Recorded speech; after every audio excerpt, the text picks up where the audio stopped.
खुलुमबाय गोजोन फुंबिलिनि बयनिसिमबो गाहाम हामलायनायखौ जासिहरनाय थाबाय आं सिबिरानि ब्रह्म नोंथांमोनखौ एसबी बड' निउज चेनेलाव गासैखौबो बरायबावनाय थाबाय नोंथांमोननि थाखाय आं गोदान मोनसे भिडिअ लानानै फैबावबाय अन्नानै भिडिअखौ जोबजासिम नायलांदो बाक्सानि जपादंआव गिख्रंथाव लामानि जाब्रथायजों जायगायावनो जिउ खोमानो गोनां जायो सन्थला ब्रह्म मुंनि सासे सुबुङा फोरमायथिनाय बायदिब्ला सिखावै दंफां लानानै फैनाय बोलेर' पिकआप गारिया गंसे मटर साइकेलखौ उननिफ्राय जोबोद गोख्रोंजों सौख्रांदों जायनि जाहोनाव मटर साइकेलाव थानाय सन्थला ब्रह्मआ जायगायावनो जिउ खोमानो गोनां जादों आरो गुबुन सानैया गोब्राबै जोखोम जानो गोनां जादों AS28G 2392 नम्बर बाइकआव AS01 JC 9367 नम्बर प्लेट थानाय बोलेर' पिकआप गारि जाय सिखावै दंफां लानानै फैदोंमोन बे मटर साइकेलखौ जोबोद गोख्रोङै सौग्रावफैदों जाथाय जानायनि उनाव गारि सालायग्रा आरो दंफां सिखावा खारखुमालांदों होननानै मिथिहोदों उनाव गुबुन गंसे गारिजों फैनानै गोग्लैनानै थानाय दंफांफोरखौ गारियाव दैखांबाय थानाय जादोंमोन नाथाय रायजो राजाफोर फैनायाव बिसोरबो खारलांफिननो गोनां जादों होननानै फोरमायथिदों दा बिसोरखौ हमनो हानायनि जेबो खौरां मोनथ'नाय जायाखै पुलिसा फैनानै उनाव जाथायखौ नायबिजिरफैदों आरो गोथै देहाखौ पस्टमर्टेमनि थाखाय लानानै थांदों रायजो राजाफ्रा बेखौनो फोरमायथिदों दि सन्थला ब्रह्मनि न'खराव सन्थला ब्रह्मआल' सासेल' रां आरजिग्रामोन बिथांनिया न'आव बिमा बिफा दङ लोगोसेनो बिसि आरो फिसाबो दङ नाथाय दा सन्थला ब्रह्मआ गैला बेनिखायनो सोरखारा जाहाथे अनसुंथाइ होयो बेनि थाखाय रायजो राजाफ्रा सोरखारनिसिम खावलायो आसामनि गासै एडमिनिस्ट्रेटिभ अफिसारफोरा दान मोनथामनि थाखाय छुट्टि मोननाय नङा मार्च एप्रिल आरो मे बे दान मोनथामाव छुट्टि बा लिभ मोननाय नङा जायनाखि रायजोआव बिधानसभा बिसायख'थि जानो थांगासिनो दङ रंजालि बैसागुनि सिगांनो बिधानसभा बिसायख'थिया जानायनि आसा दङ बेनिखायनो बिधानसभा बिसायख'थिखौ नोजोर होनानै आसामनि गासैबो एडमिनिस्ट्रेटिभ अफिसारफोरनि सार्भिसा गोनांथार हिसाबै बिथांमोननो छुट्टि होनाय जानाय नङा बे दान मोनथामाव बिसायख'थिजों लोब्बा थानाय खामानिफोरा जाहाथे मोजाङै मोजां जायो बा गोग्गोयै बिसायख'थिया खुंजायो बेनि थाखायनो बिथांमोननि सार्भिसा गोनांथार बेखौ नोजोर होनानैनो बिथांमोननो दान मोनथाम छुट्टि होनाय जानाय नङा होननानै रोखायै फोसावबाय जायखिजाया लिभ जेरै आर्न लिभ कमिउटेड लिभ बायदिसिनाफोरखौ होनाय जानाय नंला बा बिथांमोनहा मोननो हानाय नंला अफिसारफोर जेरै IS, ACS, ALRS अफिसार बिथांमोनखौ लाफानानै जेसेबां अफिसारफोर दं बिथांमोनहा बे दान मोनथामाव लिभ मोननाय नङा मार्च एप्रिल मे 2026 सिम बिथांमोनहा लिभखौ मोननाय नङा बिसायख'थिनि खामानि जोबजासिम बिथांमोनहा जेबो रोखोमनि लिभखौ मोननो हानाय नङा बिधानसभा बिसायख'थिनि गुदुं बारा आसामजों लोगोसे बिटिसिआवबो बारनो हमबाय बिधानसभा बिसायख'थिखौ नोजोर होनानै दोलोनि मावथि आरो मददगिरिफोरखौ फोजाखांनो थाखाय UPPL राजखान्थि दोलोआ हानजा सुरनाय हाबाफारि लादों गोजोन खौसेथिखौ बिथा खालामनानै चिरां जिल्लानि बिजनियाव हानजा सुरनाय हाबाफारि लादों UPPL दोलोआ जेराव प्रमद बर'निफ्राय लानानै राकेश ब्रह्म धनन्जय बसुमतारी आरो गोबां दैदेनगिरि आरो मावथिफोरा बेयाव बाहागो लादों UPPLनि सोरखाराव गोजोन दंमोन आरो UPPLआ 24/7 रायजो राजानि थाखाय सानोमोन होननानै बुंथियो प्रमद बर' बिथाङा नाथाय दानि सोरखारा रायजो राजानि थाखाय साना गावसोरनि थाखायल' सानो बेनिखायनो सिन्डिकेटआबो जागोन जुवा मेलायाबो जागोन आरो बेनिखायनो बुलाय सोलायाबो जादों होननानै बुंथियो प्रमद बर'आ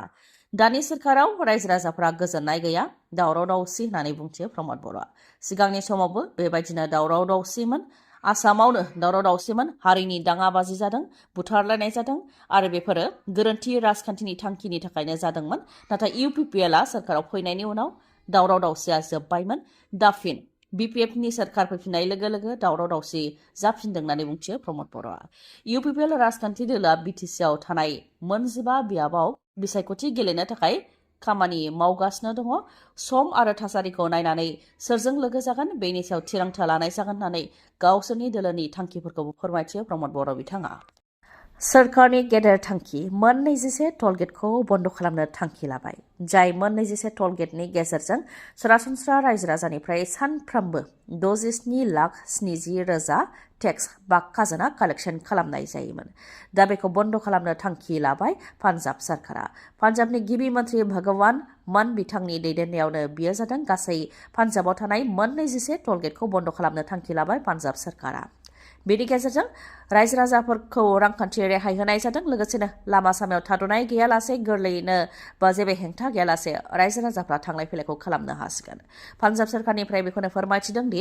सिगांनि सोरखारनि समाव गोबां रायजो राजाफ्रानो टल गेटखौ बन्द खालामनो थाखाय सोरखारनिसिम एप्लिकेसन होबोबाय थादोंमोन नाथाय थांनाय सोरखारा बेफोरखौ जेबो खोमा होबोआखैमोन टल गेट बानायनायजों थांनाय सोरखारा दखान गला होनानै रायजो राजाफोरखौ लुथिनाय बायदि जाबोगासिनो दंमोन बेनिखायनो पान्जाबाव थानाय गासै गंनै टल गेटखौ बन्द खालामनो थांखि लानाय जाबाय होननानै फोरमायथियो दानि सोरखारा उद्योग बानायग्राफोरनि थाखाय नङा रायजो राजानि थाखायसो खामानिखौ मावो बेखौ दिन्थिनो थाखायनो बा बेखौ फोरमान होनो थाखायनो गासै गंनै टल गेटखौ बन्द खालामनो थांखि लानाय जादों जायनि गेजेरजों सानफ्रामबो सोरखारा 67,70,000 रां बोखांनो हायोमोन दा बेखौ बन्द खालामनानै रायजो राजाफोरनि पकेटनिफ्राय रां थांबाय थानायखौ सोरखारा बन्द खालामबाय होननानै फोरमायथियो ओजोंहाय जोंनि आसामाव टल गेट बन्द खालामनायनि सोलायै मोनफानि उनाव मोनफा गोदान टल गेट बानायबाय थानायखौ नुनो मोननाय जादों गोदान टल गेट बानायनाय आरो टल गेटआव गोबां टेक्स बा खाजोना होनांनायखौ लानानै गोबां रायजो राजाफ्रा अजदबो होबोदों नाथाय सोरखारा बेनि फारसे खेरखेरायनायखौ नुनो मोननाय जायाखै बुरलुंबुथुर दैमानि सायाव गोदानै लुनाय कुमार भास्कर वर्मा सेतुखौ बेखेवनो फैगोन प्राइम मिनिस्टार नरेन्द्र मदि बिथाङा 14 फेब्रुवारि अदेबानि गाबोननि सानाव कुमार भास्कर वर्मा सेतुखौ बेखेवनानै होगोन जाय दालांआ गुवाहाटीनिफ्राय सा गुवाहाटीखौ फोनांजाबगोन आरो बेनि गेजेरजों खम समनि गेजेरावनो थांलाय फैलायखौ खालामनो हागोन बेनि अनगायैबो इन्डियान एयारफोर्सनि फाइटार जेटफोरा फाइनाल रिहार्सेल खालामगासिनो दङ डिब्रुगड़नि मरानाव थानाय इमार्जेन्सि लेन्डिं फेसिलिटियाव रिहार्सेल खालामगासिनो दङ नेशनेल हाइवेआवनो फाइटार जेटफोरा बाख्लायनो हानाय बायदि राहा खालामनाय जादों गासै 4.2 किल'मिटार जानथायनि नेशनेल हाइवे बानायनाय जादों जेराव राफेल सुखय आरो गुबुन एयारक्राफ्टफोरा लेन्डिं खालामनो हागोन बे दिन्थिफुंनाय जागोन जायखौ प्राइम मिनिस्टार नरेन्द्र मदि बिथाङा गावनो नायनो फैगोन हाग्रा ओनसोलाव आयेन बेरेखा दंफां दानफायनाय आयेन बेरेखा जिब जुनार बुथारनाय आरो आयेन बेरेखा हा आवग्रिनानै थानायखौ होबथानो थाखाय बिटिसि सोरखारा गुबुन जायगायाव गासै 9 एन्टि पचिं केम्प बानायनो थांखि लादों नाथाय एन्टि पचिं केम्प लुनायाव रायजो राजानि बेरेखा 9 एन्टि पचिं केम्पनि मादाव गंसेखौ चिरां जिल्लानि सिखोनाझार माहारियारि पार्कनि साखाथियाव रैसुमगुरियाव लुनो थाखाय बरिं बानायनाय जादोंमोन नाथाय बेयावनो रायजो राजाफ्रा थांनानै होबथाहैदों बेखौ लानानै चिरां जिल्लानि DFO कुन्जन बसुमतारिया बुंथियोदि बिटिसिनि हाग्रा बिफाननि EMजों सावरायनायनि उनावनो आयेन बेरेखायै जिब जुनार बुथारनाय दंफां दाननाय आरो हा आवग्रिनायखौ होबथानो थाखाय 9 एन्टि पचिं केम्प बानायनो थांखि लानाय जादोंमोन बे लेखायै सिखनाझार पार्कनि सिङाव बा सिमायाव बरिं बानायनाय जादोंमोन नाथाय आयेन बेरेखा हा आवग्रिनानै थानाय रायजो राजाफ्रा फैनानै हेंथा होफैदों होननानै फोरमायथियो सोरखारि खामानिखौ हेंथा होनाया आयेननि बेरेखा होननानैबो बुंथियो DFO बिथाङा बे समाव बेनि खामानिखौ दोनथ'नानै गुबुन जायगायाव 9 केम्प लुनायनि खामानिखौ मावग्रोसिगोन उननि समाव फिन बेखौ मावबावगोन मानोना हाग्राया बिटिसिनि रायजो राजानि थाखायनो बेनिखायनो आबहावा आरो हाग्रामाखौ रैखाथि होनाया गोनांथार होननानै बुंथियो बिटिसि सोरखारा हाथिसार दादगारि ओनसोलखौ कालचारेल टुरिस्ट